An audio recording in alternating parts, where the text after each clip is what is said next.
and welcome back again to Altar Talk. My name is Ivy Prico, and I am your host on the show. You already know that, though. Today, I have three beautiful women with me who are going to be talking about the unspoken conversations in and outside of the church. Okay, so anything that we talk about here, trust me, it's uncomfortable, but we're going to get through it. These are women who have healed from what they've been through, and they're ready to talk about it and share their experience with you.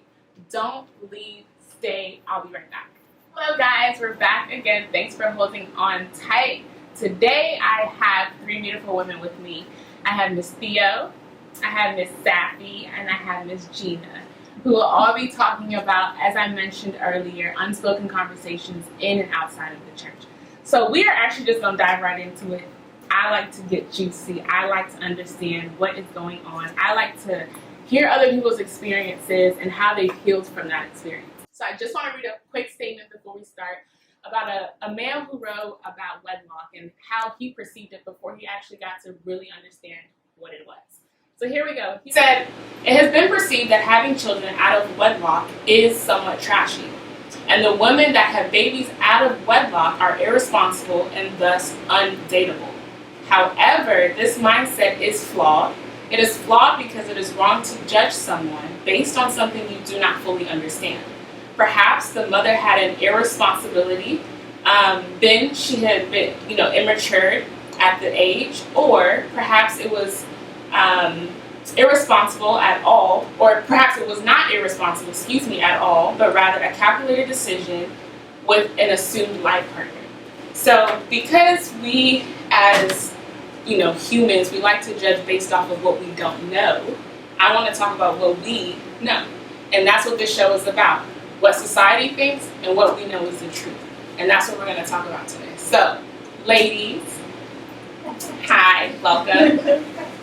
How are you guys? Very well. Very well. Y'all seem very quiet. Off camera. So, I just actually want to just know a little bit about each of you guys. Your name, who you are as of right now, what you do, just a little something. So whoever wants to go first, tables open, don't all go at once. Okay. My name is Gina. I am 29. I have a 2-year-old daughter named Anaya. I had her in 2018, actually when I was still in school. But it was a rough journey, but I decided to go through with it, with school and with the pregnancy. And currently working for one of the top consulting firms in the U.S. I think I'm doing pretty good for myself today. You are. And you glowing, so come on. Yes. Who else would like to go? My name is Theodosia. I go by Theo. I am 28 years old. I have a 6-year-old, almost 7-year-old this year. I was 21, very young, when I got pregnant, and I ended up getting married. I am an LPN, currently not working, at home, trying to figure out things, basically. Cool. I like that. Hello, hi, my name is Safi True Kamara, and I am 29 years old. I do have 2 boys, a almost 6-year-old and an 8-year-old. I had my first son when I was 20, and then I got married, and then I had the other one, and then I got divorced. Now I'm single. I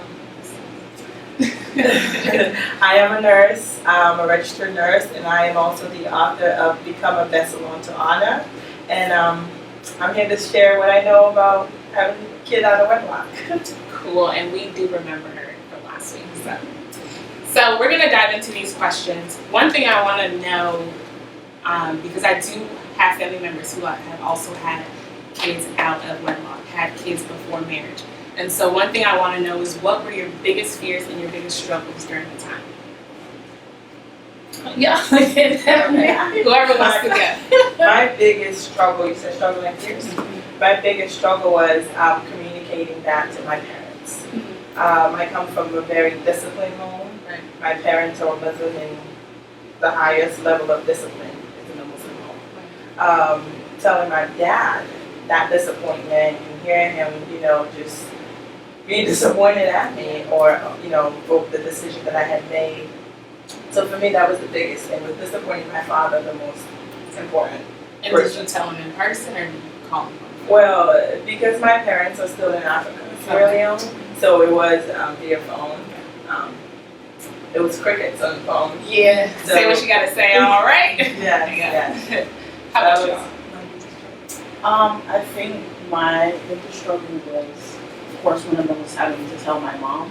My father was currently not in the house or in that state, in the state of Virginia.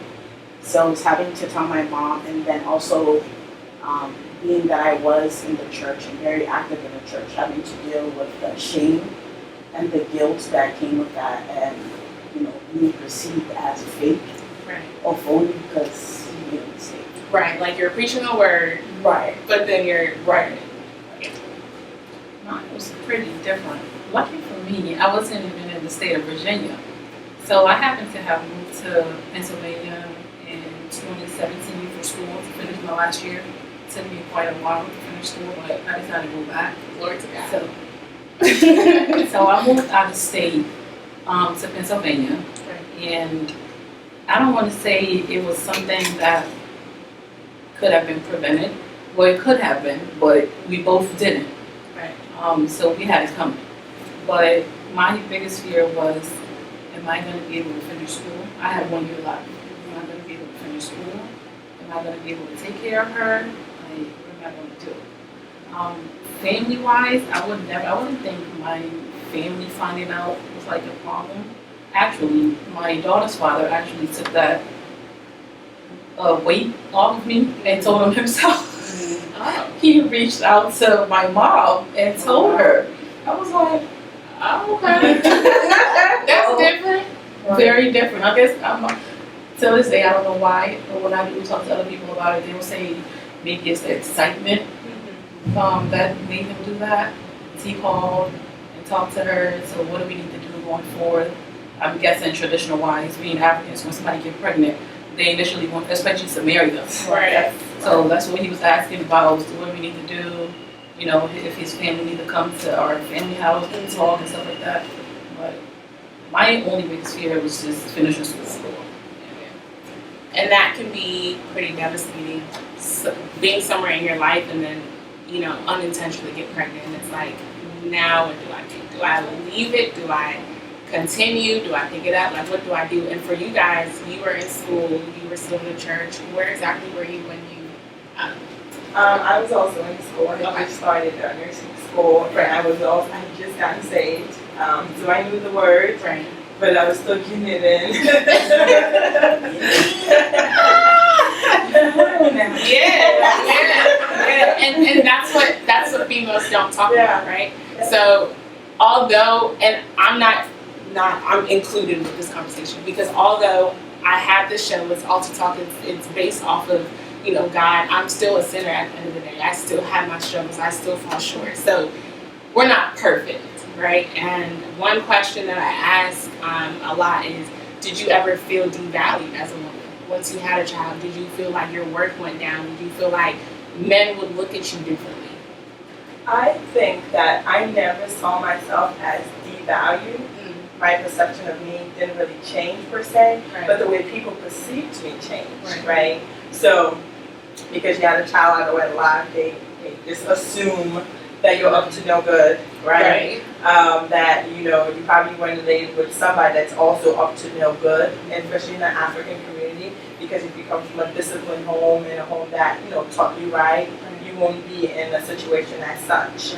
So for me, I never really looked down on myself. If anything, I go back to what Gina said. It was like, how do I get to my goals and my dreams, even with this child that I'm about to bring into the world?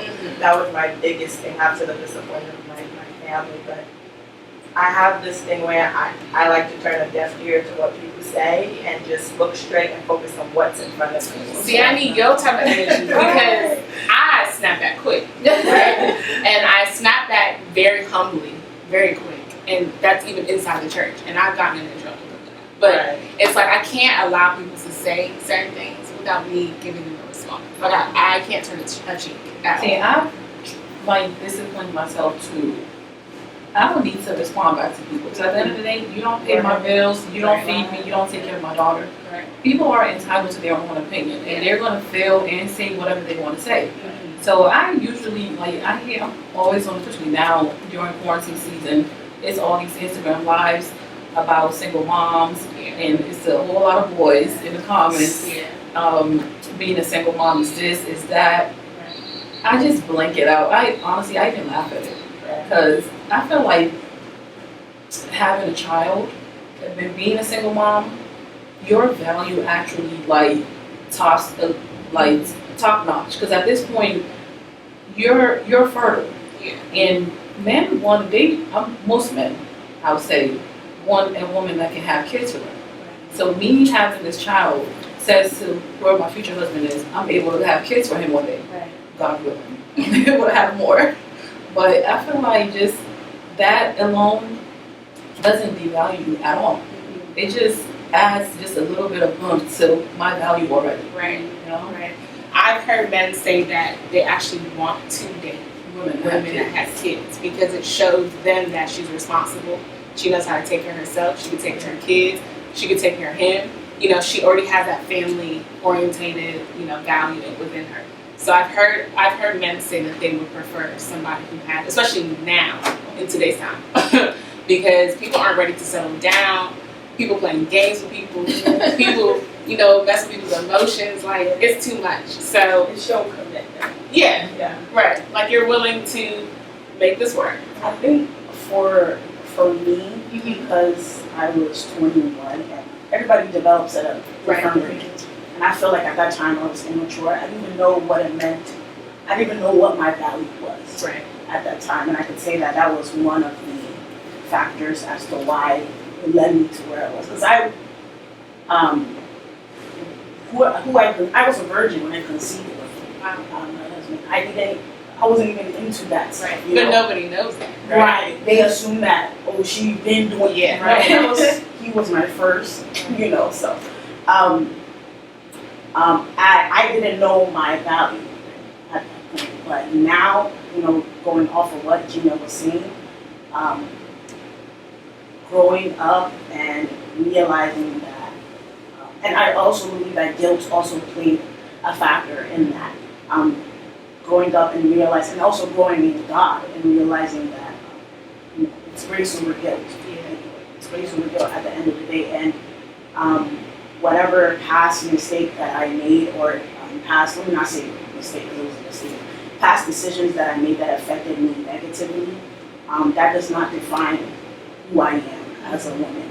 And I mean, look at what came out of those beautiful children. You know what I'm saying?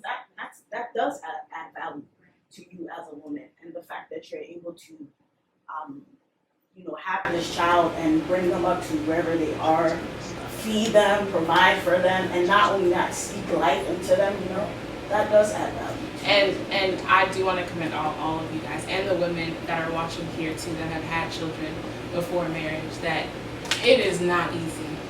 And I can see it. I don't have kids of my own, but I see it around me, family-wise. I see friends that have them, and it doesn't look easy, right? And I'm not going to compare this to what I'm about to say, but I have a puppy, right? And I know how much it takes to watch a dog, okay? And don't laugh at me behind the screen, because for the 4 years that I've had my Bentley, he is a lot.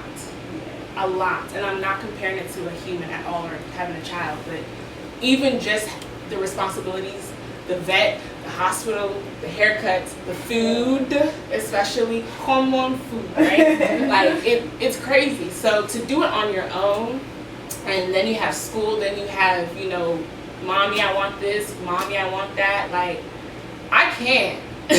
So I really, really, really commend you guys. Like, you guys are doing amazing. If no one has told you, I'm telling y'all are doing amazing. So at any point, have you guys felt like you had to forgive yourself if you haven't already? Definitely.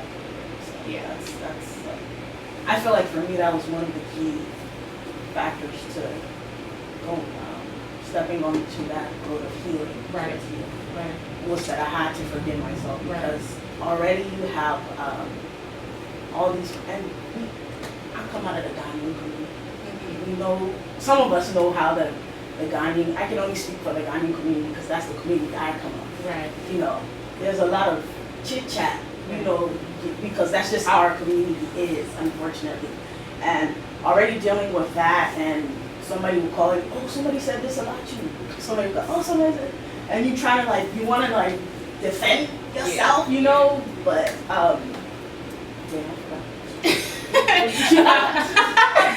I lost track. About forgiving yourself. Oh yes, yes. So with all of that coming at you, and then you know you beating up yourself over all of that because you look a certain way in the public eye, you know, definitely I had to forgive myself. And there are some women now that would like kids if they had kids earlier that would have liked it. You know what I mean? There's a lot of females out there like, dang, I wish I had my kid back there too, and I would have just tried to just. I mean, my mom always said that fit. Like there's nothing that's talked about for over a year, right? Because after they gonna talk about it, they're gonna be next time, right? Like somebody else gonna be taking the next year, they gonna be popping, and that's where everyone's attention is gonna be at. So honestly, although y'all went through all these talks and stuff, I'm sure it's done now. It's over. Like y'all, shoot, they probably see y'all kids. Oh my God! And it's the same people. Everybody wants to have one already. Yeah. For a day. Yeah. It ain't gonna last. So it's crazy. One thing I can say about forgiving yourself that helps me, I will go back into the Bible where it says that all children are a blessing and a gift from God. Yes. And me realizing that, and even in Psalm 139, it says that God made all the inner parts of a human being and He perfectly knit them together in their mother's womb. Like, hold up. So God is in this too. He's the one that gives life. I didn't give life. I sinned, but my child is not sin. That child is a blessing from God. So me realizing that, I need you to say that loud understand for the people in the back. Okay, seriously, the thing that has helped me to forgive myself for the sin that I committed. You know, premarital sex is a sin, but your child is a blessing because the Bible tells us in Psalm 137 that all children are a blessing from God and a gift from God. And that also Psalm 139 tells us that all our inner parts were perfectly formed and put in our mother's womb. Made me realize that God was in it. He created the being inside of me. I know I did sin with, getting myself into premarital sex, but the child itself was a blessing and a gift from God. And that helped me to forgive myself and say, yes, I've sinned, but God also can, bring a sinful situation and bring a blessing out of it. And I can tell you, my children are the world. Outside of Jesus, they are the world to me. And before this show, I was actually online looking up any kind of verses in the Bible that says having children out of wedlock was a sin. And y'all can get in my DM if I'm wrong. There is no such thing, right? Yeah. Right. Premarital sex is a sin. Yes. Right? Having children out of wedlock. I don't want to say it's not a sin, but it's not in the Bible. Yes. Right. And that's where people get choked up because those that are being talked about probably don't know that. And then those that are talking about it don't know that either. Right. So everybody's using the Bible to what they believe is correct, and they're using it against those people that are actually having kids out of wedlock. And I think that the African community is more so, you're at a place in your life where you're not ready for that responsibility, right? And I think that's why they look at it as don't do it. Because now, especially if you're still living at your mother's house, now that's your mother's burden. Now not a burden, but that's your mother's added responsibility to her. Now she got to take care of you and your child, right? So it's like get settled, get married, then have your kids. You and your husband can take care of them. And I think that's where the clash is at. But I did want to ask, where and how do you guys balance the two, mom and career? Honestly, I'm still learning. I've had her for 2 years, and every day it's like something new. I'm still learning about her, about being a mom. Sometimes I question myself, like, can I really do this? I'm not gonna lie. At some point, I even thought about, can one of my sisters adopt her? Adopt her, because it's so hard. Yeah. It's so hard. It looks good on social media. We post pictures, videos. It's so cute. Oh, your daughter's this, your daughter's that. It's cute, but it's not easy. Yeah. It's not easy, like, at all. But it's about patience, honestly. Having that patience, having that conversation with God. Like, sometimes it's be in my room, like, Lord, you gave her to me. Teach me how to do this. Have your way. Like, do something, because I be struggling. Yeah. Especially those first years when they're just babies. All they want to do is just cry, eat, sleep. Like, my mental state of mind was off. Right. Because you have to, like, thinking about waking up at 4 a.m. to breastfeed. Ooh, Jesus. And then I started working, like, a couple of months right after. So I have to be at work at 9 a.m. and then I'm up at 3, 4 a.m. feeding you. It's a lot. And I can only imagine that it becomes a mental thing where you're drained. And if you're not lucky, postpartum is also very prevalent, and it falls into depression. And that's why people, I can't blame them, do the unthinkable. Putting kids in fridges, putting them in ovens. Like, you are so drained. You have no one to help you. You're on your own. And even those that are married go through it too. So it's not just the single mother thing. It's women who have kids go through this. And if you don't have a strong backbone or a strong support, it can go left really quick. I feel like those that are actually married, they have it even harder than those that aren't. Because you're at home with your partner and you feel like if the baby cries, oh, he's gonna go get her, and he's thinking, oh, she's gonna go get her. Right. But so you both are just sitting and the baby's just crying. Go get the baby. And that actually brings a lot of problems in, like, relationships, because you're both, like, depend on each other, and your husband want to go out, you want to go out, who's gonna watch the baby? But then when you're a single mom, pretty much you're all you got. You don't have a choice. Right. That's strength alone. Like, baby cries, you're up on your feet. Us leaving our kids with people, that's the biggest like struggle ever. Because I feel like the only person she's safe with is with me. Yeah. So me leaving her, it's like, I don't really trust this person. Oh, no. But then it's at that point, I kind of have to, because that's all I can deal with right now. Especially if you don't have anybody to watch a child. It's like, all right, I gotta trust you. I gotta pray and just make sure that you take care of my daughter for me. And it's not easy. I can only imagine that it's not easy.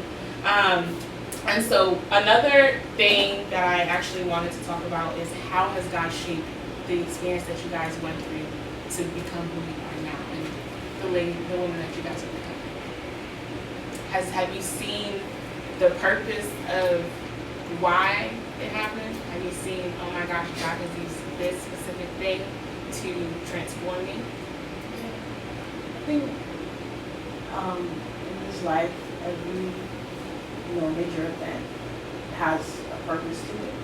Something that you have to learn or take from it. I know for me, it's definitely made me, it has made me stronger as a person. I look at myself when I was 21, I was very young and naive. Didn't really know how the world worked, didn't really know how human beings were really. And then I look at myself now as a 28-year-old, and I'm just like, wow, that's a different being from who I am. Would you change anything? I would not change anything, because I believe that whatever I've been through is and is still giving glory to God. Right. And I mean, what else would you want to do in this life other than to give glory to God with your story? Right. It's helping somebody else. So Right. Why change it? Right. So, ladies, I want to know, how has God used your situation to shape you today? I definitely can say from my experience, having my son at such an early age, I think that was my training ground to develop me, to strengthen me, to empower me, and also to give me the sense of responsibility that I didn't realize then. I was just in la la land, I want to be cute, I like school and everything. But once my son came, it gave me a sense of responsibility.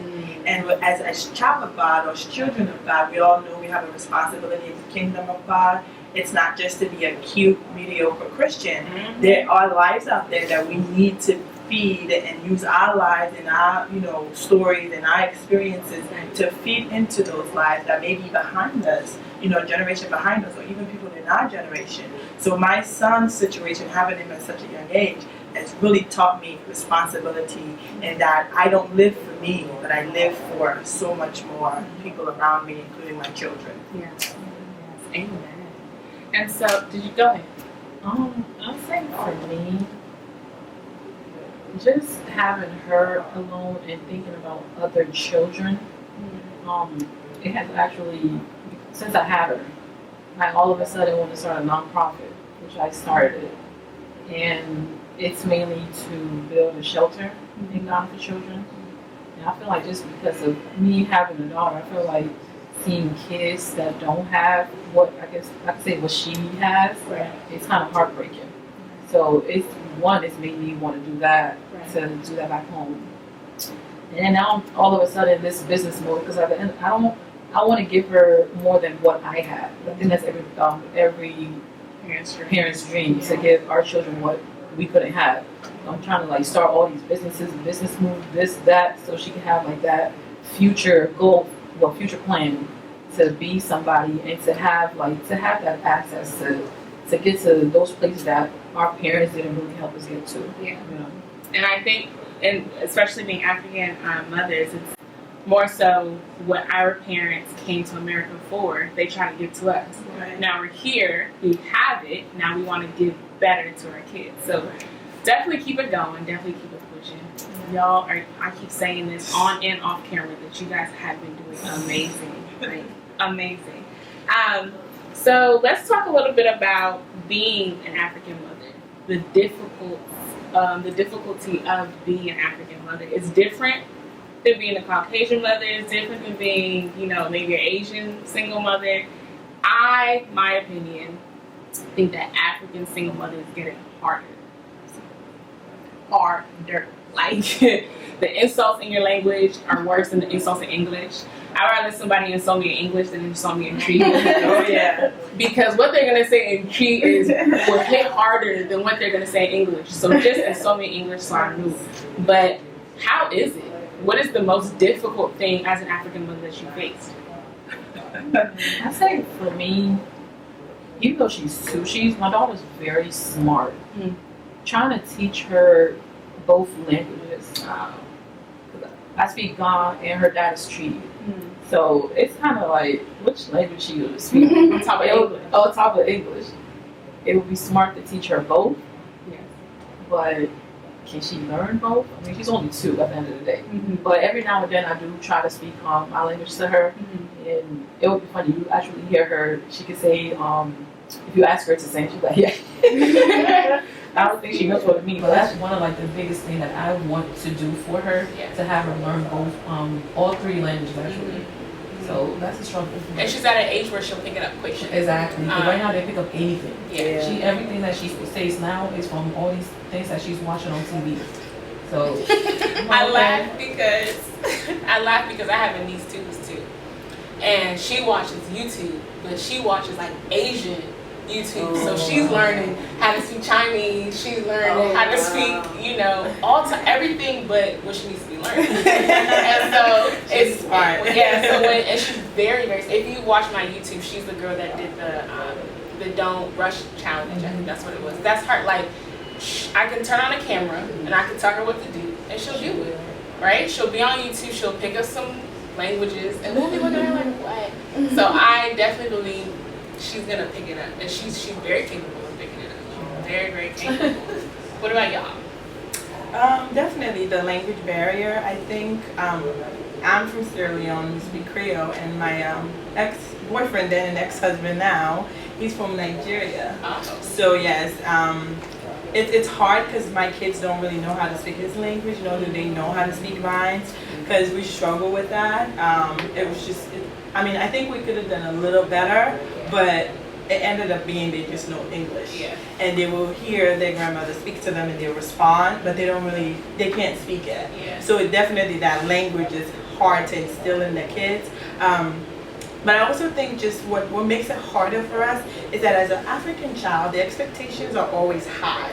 So whether you're a single mom or a married mom or whatever mom, the expectations stay the same. They want us to have successful lives. They want us to be spiritually filled. Yeah. They just want us to be all around successful people, because remember, they came from, privileged places, so they want the best for us, especially us that are not born here. Now that you're here in the land of opportunity, which it is, thank God for America, they want you to get all that America can offer to you. So the expectations are always going to be hard, whether you're a mom or not, and that just makes it a lot harder. It does. Yeah. And it's like you can't mess up. Yeah, you just like no room to mess up, which in life we all mess up. Yeah, I think that's something that like a lot of people struggle with, because they've put this thing in our head like failure is not okay. Yeah.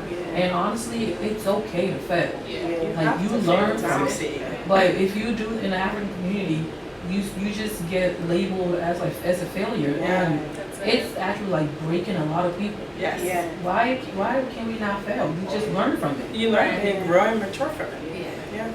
I think for me it was more so being an American-born Ghanaian, so the two different cultures and how to bridge those two different cultures, because it's like, I was married, so my mother-in-law would come like, oh, this is how you carry, this is how you shower the baby, and they're just like, we just put them in a tub. Right. You go buy a blue tub at Walmart, put them in a tub, and you ain't gotta be flipping them and dipping them and all that, you know what I'm saying? Trying to bridge that, and they like, oh, you need to be stretching, and I'm like, don't break my child's arm for me, please, just trying to bridge that, and then like, you're supposed to do this. Oh, and then after you have the baby, you're supposed to eat a lot. Right. So my mother-in-law, God bless her, I love her. She was in there cooking up a storm, like trying to force feed me, and I'm just like, you know what I'm saying? It was lovely, but it was definitely a challenge. My child, I mean, he doesn't speak a lick of tree. He does not. All he knows is to say, which is how are you? And yeah, I'm fine. That's it. Yeah. He does not speak a lick of tree, because we just felt like there were more important things to instill in him, and we didn't really speak tree like that at home. But yeah, just really finding that bridge between being American and then being Ghanaian, and what's okay in the Ghanaian culture when you're bringing up a child. You can't shake hands with your left hand. Use the, that's little stuff like that. So that was definitely challenging, because I was like, a lot of things I was like, I didn't even know about a lot of things. So it was a learning experience for me. Yeah, you mentioned that baby and took me out, because I've seen my mother, shower my nephews and nieces. And usually my sisters aren't able to sit in the bathroom with them because of, like you're saying, don't stretch my child's arms like that. So they sent me, listen, they sent me in the bathroom to go, just to monitor, just to see how everything's going. Because your sisters? Yes, because they're not able to take, what's going on.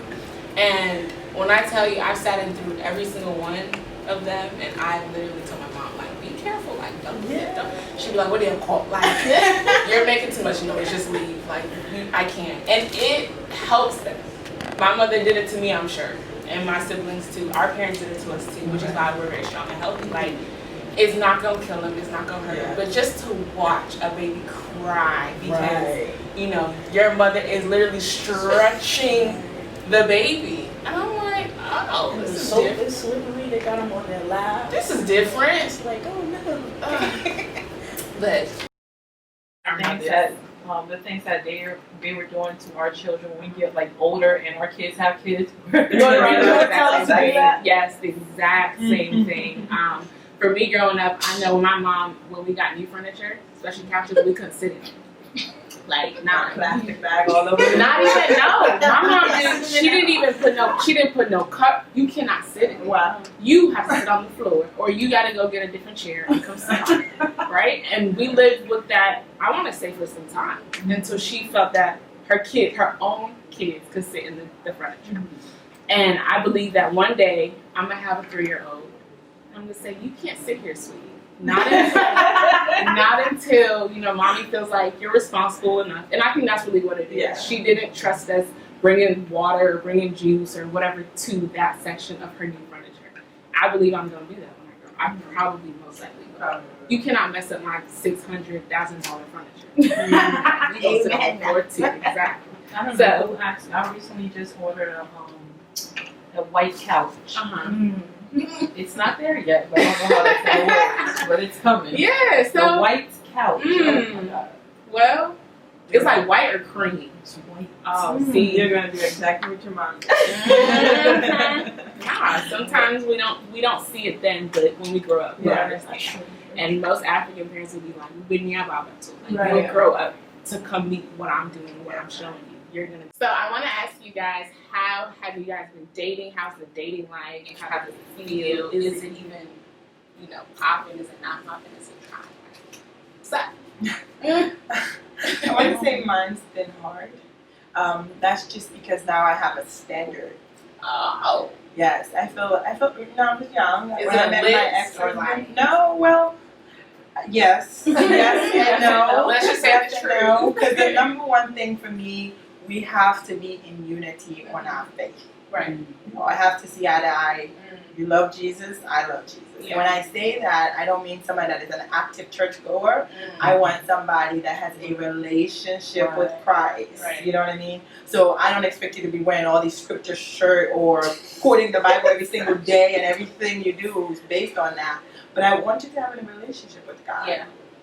And another thing is, I need a man that's gonna love my sons as is. So that's hard, and I also, by the grace of God, I consider myself very strong and hardworking. I have my own, and sometimes that can be intimidating to a man that's coming in. You know what I mean? So you have the kids. I went on a blind date recently with someone, and apparently that was an issue. Like, oh, she has kids. She's got what everybody wants to acquire in life. A secure home, a vehicle, a job. I mean, to me, those things don't mean anything. But he made a comment. He goes, what am I going to offer her? I was like, there's so much more you can offer me. You don't have to offer me materialistic things. Did you ask about my faith and how I, perceive that? Did you ask about my kids, how I want you to, kind of blend into my family now? So to me, it's been hard because I have a standard, and there are some things that I just won't bend. Yeah. And you should have been. Why a lot of guys are intimidated by women that have their home.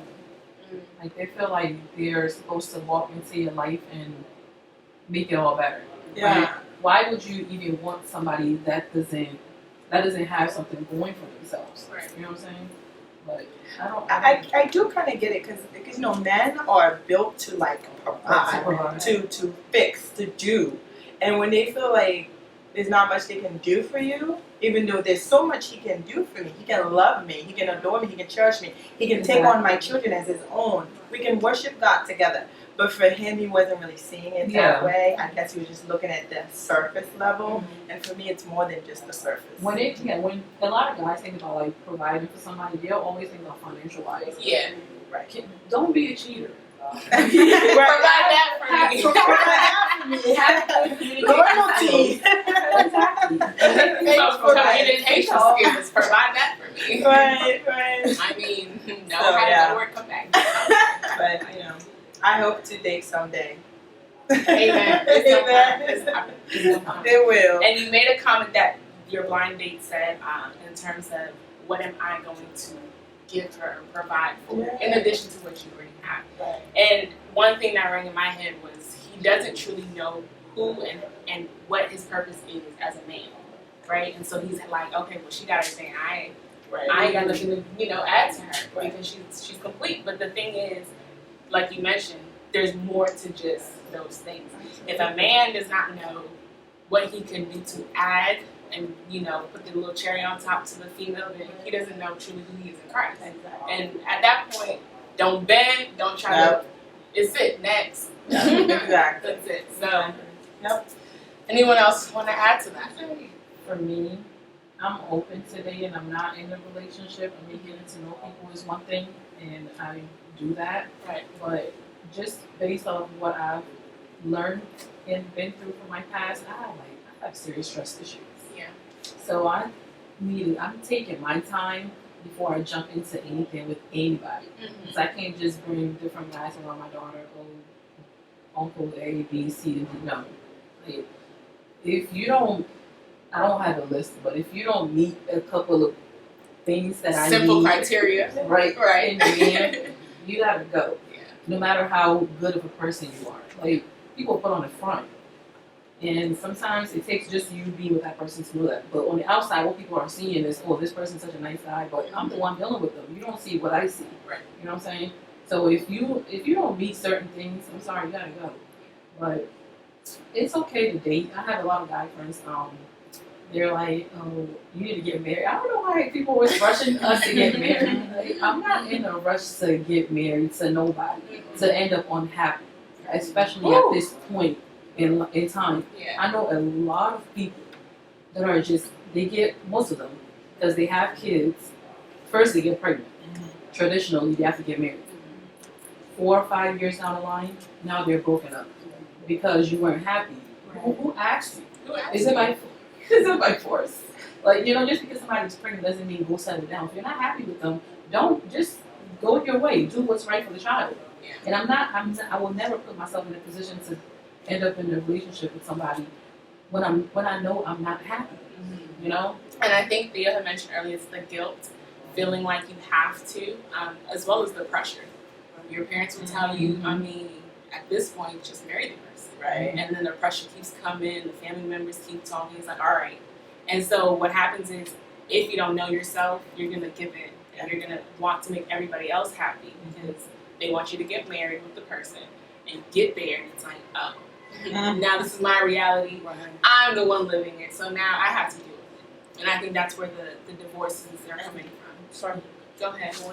going off of that, that was kind of my story, because I and my husband were already courting to get married anyway. And then of course the baby came in the picture, and it was like rush Yeah. kind of deal. And that's something that I wish that I would have thought about more. I would have given myself some more time to really grow and become an individual as a woman. Right. I felt like I was so young and naive, and I didn't understand a lot of things. So I would have definitely given myself some time. So, I definitely agree with Gina. It's not, and you're by force. It's not by force. It's not necessarily just rush into a marriage because you got pregnant. It's not necessary. Last couple of questions. So, how and where do you see yourself in a couple of years? 5, 10 years? Well, that's more than a couple, but 5, 10 years. What are your goals, your visions as a mom? Possibly wives. Definitely. So, where do you guys see yourself? What are your goals? I think for me, I want more kids. I don't know how many yet, maybe 2 more. I feel like my daughter needs siblings right now. Yeah. But I'm not ready right now. But definitely maybe 2 more kids. Have this nonprofit going off, hopefully in more than just one country. I've been looking into businesses for her, under her name. Sorry to cut you off. Do you have the name for it? For the business or nonprofit? The nonprofit. It's Envision. Envision. I actually started it last year. The main focus of Envision is to start the shelter in Ghana. But I've kind of brought it up to do networking for the youth as well, to kind of educate them on different topics. So I started that last year. I think I had 2 brunches already. First one was a business networking. Right. But so that's that. But for myself, I just want to be happy in life. Yeah. I don't ever want to be seen as just the bitter.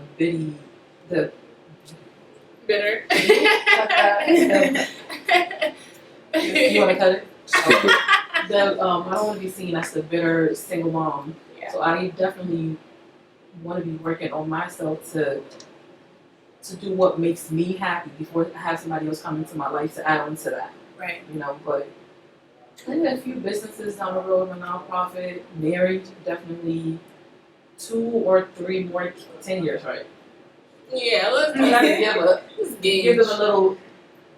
so that the next time I Time have you guys on here, plus more, we will see that How far that's gone. yes, from then to today to the future. I'll be 40.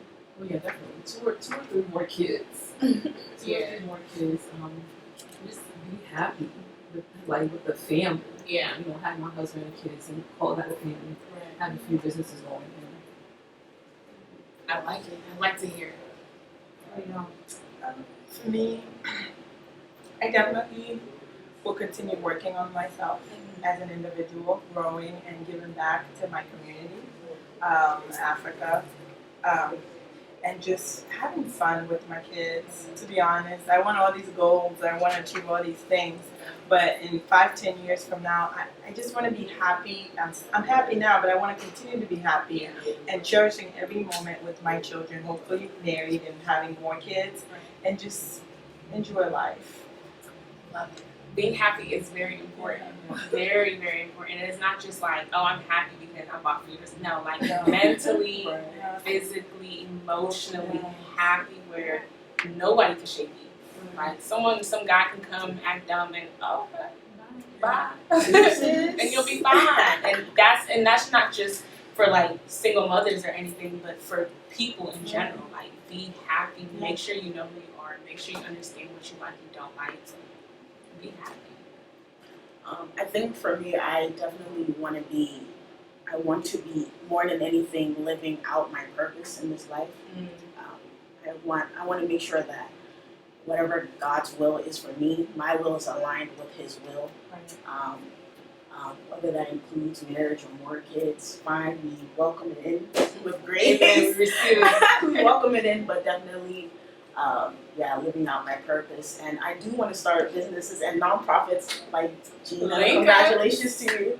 I do want to start something of this sort. Yeah. Looking into that and working on that behind the scenes. Right. Well, let us know, Alter Talk is always here to support. Always here to support. Any last minute, I do want you guys, though, if you have anything, words of encouragement for someone who has gone through it, who's currently going through it, or who hasn't healed from it. What would you guys tell them to uplift them? You could take a moment to think, because it's honestly, even before coming, and y'all know off camera that I was very nervous because this is a topic that they don't talk about it in the church. And if they do talk about it, I know some churches will have you resign from the church, or you have to leave, so it's never talked about. And the only time it is talked about is when you're being shamed. Yeah. So I believe that there are still people today, young people, that are going through this, that don't know whether I should abort, whether I should have it. All those things run through your head. So something encouraging to help somebody. We never know who's going to watch this and who's going to see it, who's going to send it to somebody. What you said about the punishment that they give, or just in church, because they do that, what they don't really realize is that they are encouraging and condoning abortion in the church. Mm-hmm. Because if they've seen you publicly shame somebody for getting pregnant out the wedlock, the next person that gets pregnant behind the scenes is going to be like, she used to, sing in the choir, and all of a sudden she disappeared. Mm-hmm. I'm not going to have this baby. I'm going to go to that abortion clinic. I'm going to take this baby out. Now you sin premarital sex. Right. Now you're going to sin for aborting a child that God gave you as a blessing. Right. And you know what I mean? So we see that a lot in the church where they shame people publicly. Mm-hmm. They're doing more harm than good. Yeah. And the thing that the church really needs to do is to educate the youth. Mm-hmm. I'm telling you, when I go back to I do a lot of reflecting, thinking about the things that coulda, shoulda, woulda. Right. I go back to my youth, and I'm just like, I didn't really know. Yeah. It was lack of education. Yeah. I was told not to have sex because you don't want to get pregnant. But if somebody would have taken the time and tell me the biblical reason why I shouldn't have had sex, because my body is a temple of God. Woo! I was created for greater things. Right. Because now that God lives in me, gives me power. It gives me all these abilities that I can function out of because God lives in me.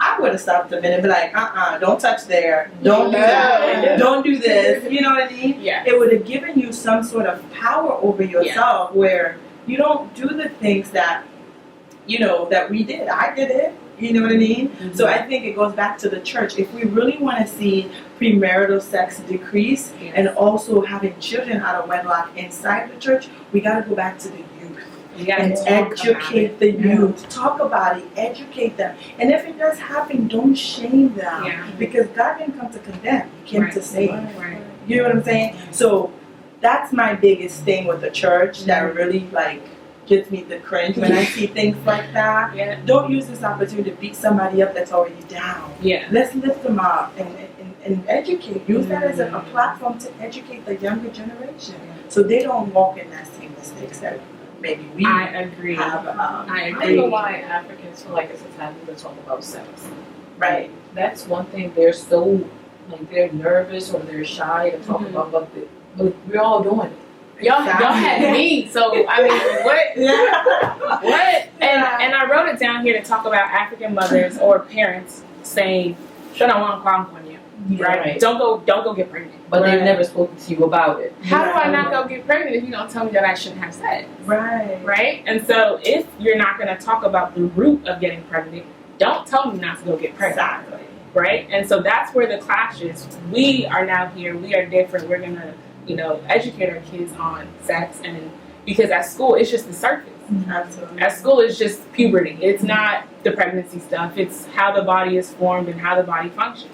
But I would like for my mother, my sister, my aunt, somebody to tell me, if you do this, Ivy, this is what's going to happen. And if it happens, this is the consequences, and we're going to work through it. But my mom has told me some crazy things that she would do to me, that she would do to me if I got pregnant. And that put so much fear in me.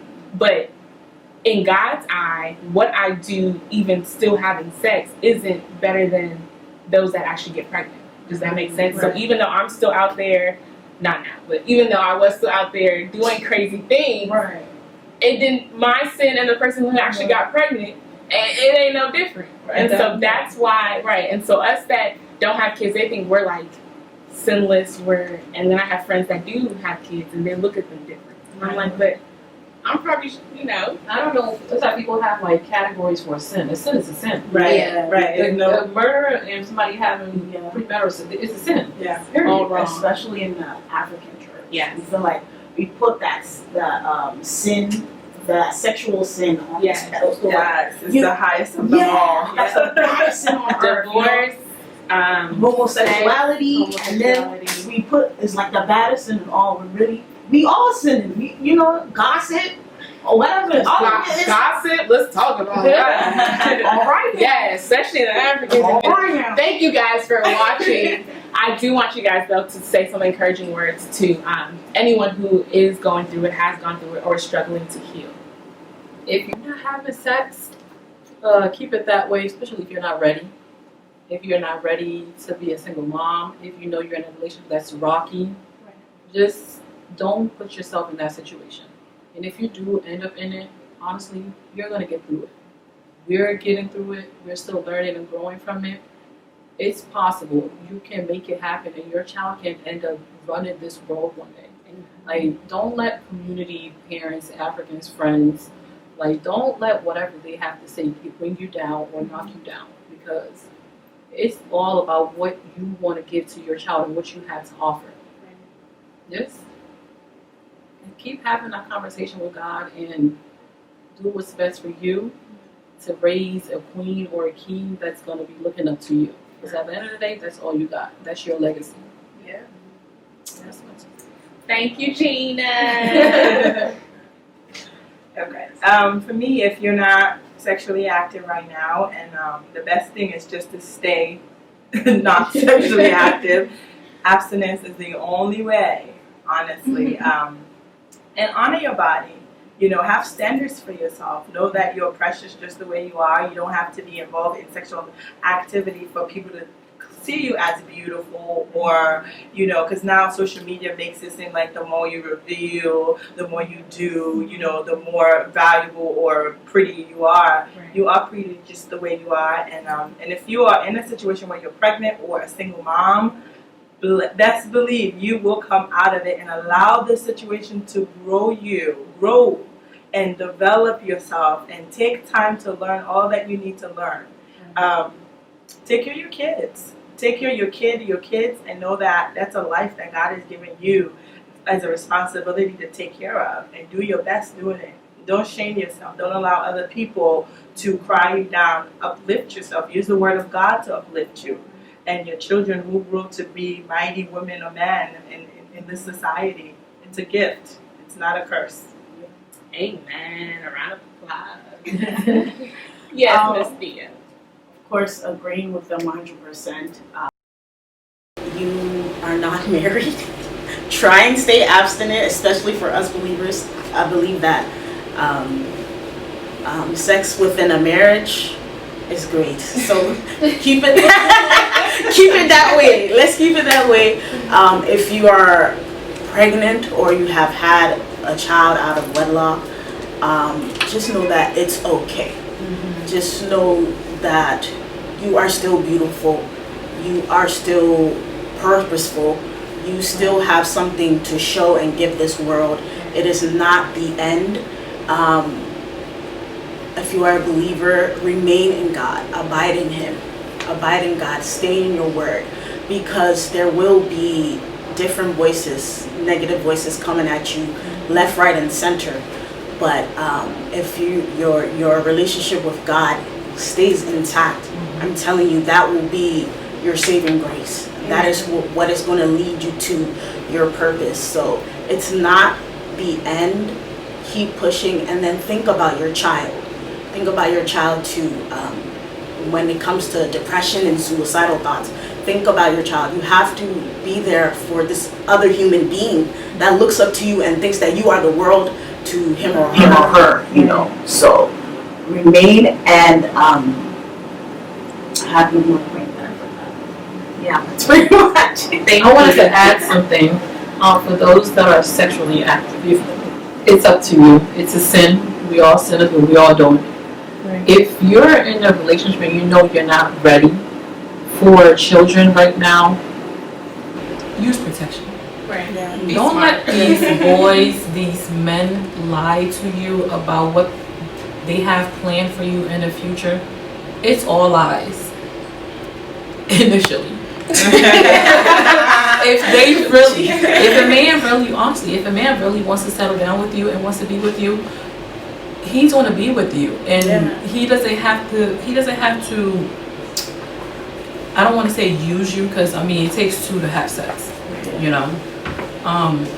He's going to take the necessary routes to make it happen. Get married, have your children, cool.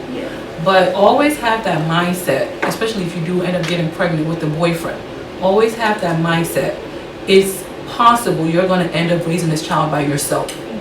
Don't think just because he got you pregnant, he's entitled to be with you. He has to be there. Things are going to work out. Don't do that. Just keep it in mind. It is a possibility I'm going to end up having to raise the child by myself. So I'm going to do what's best for me, and not think about, let me do this for him because he likes me, and next thing you're pregnant. If a man truly loves you and wants to settle down with you, how you will know that is this man will cherish you. He will cherish you, not only you and who you are, but your body. He will understand that you are a daughter of God. You are not just a daughter of your parents, you are a whole daughter of God. And he will understand that, you know, our Father up in heaven cherishes this female right here, so I myself have to cherish her too. So that means that I'm going to protect her purity. I'm going to protect her in that sense, and I'm going to honor her and take her to the aisle and wed her and then have sex with her, so that I can honor her and then I can honor God.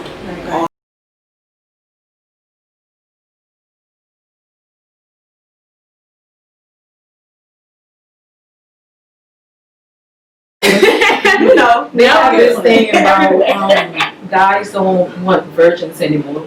Where did that come from? I don't know. They say you have to test drive a car before you buy it, and then that has a lot of females going crazy. Yes. That's false. excuse me. That's Trust me, foolishness. people that buy Ferraris and Bentleys in them, they probably don't test drive because they already don't. Right, They already know what exactly. it's You know, worth you know. it, okay? Amen. So, you a Bentley, you a Ferrari, or all the nice You don't cars need that to I be don't know, tested. they don't need to test It drive. doesn't take a man to know. It doesn't take them long to know that this is who I want. Yes, Yeah. They're ma'am. playing with you. Oh yeah. Yes, ma'am. You know, to your point, Gina, every time you meet a man that is happily married, they always say, I just knew she was not going to be my wife. They don't I take just 10 knew. years. They don't take 10 years. It doesn't take that long. No. They know when they see a woman and they're pursuing a woman, they know this one's going to be my wife. So if he's saying you have to give it up to be a wife, then he's probably not it. He's not it. Can we just speak one thing to the church? This is not to condemn the Go church, for it. especially the African church. When you leaders, preachers, pastors, whoever, deacons, whatever, when you have a youth that is in your church that gets pregnant before marriage, whether female or male, even though we know that the female gets more stigma or whatever, please don't shun them away. Don't turn them away. Don't kick them out of the church. Don't point fingers. Don't gossip.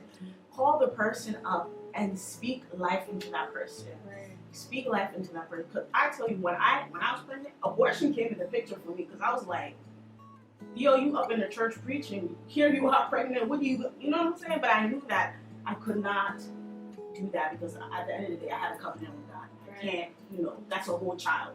So when you see that you have somebody like that in your church, please speak life into them. The church, we are guilty of kicking down our falling soldiers.